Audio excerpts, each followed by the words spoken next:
Hi, in this lecture we will learn about the range function. Now, what if I have to generate numbers from 1 to 100? So, it is possible with the help of range function. So, how to do it? For I in range 100.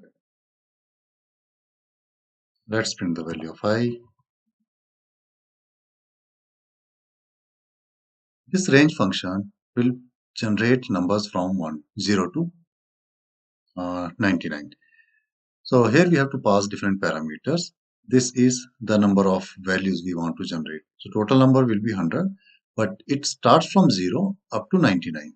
So this is excluded, not included. Let's run this.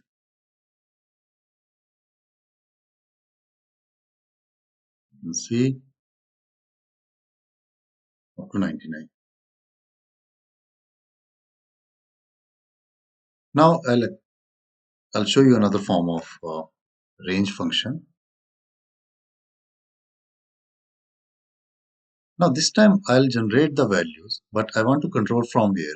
So I want to start from 10 and it should go up to 20.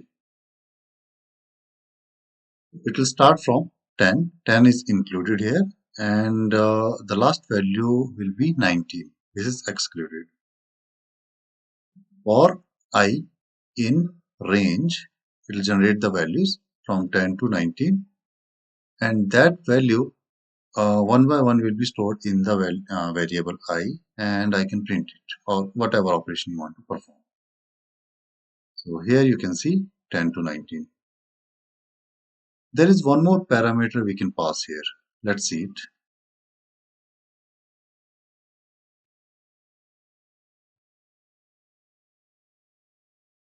I'll generate the values from 10 to 100 and the step is 10, which means after 10 it will not be 11. Next value, get a next value, we have to add 10. So 10 plus 10, 20, 20 plus 10, 30, 40, 50 and so on. Let's run again. So here you can see 10 to 90. 100 is not included because this is excluded value. It will go up to 99. The range is very useful function to generate the numbers. In different cases we can use this function. Yes, it is possible to generate the numbers in a reverse order also. And let's see it.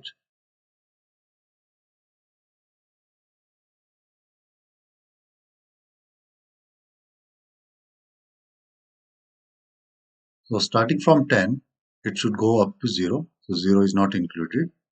And step is -1. So it's 10 minus 1 become 9.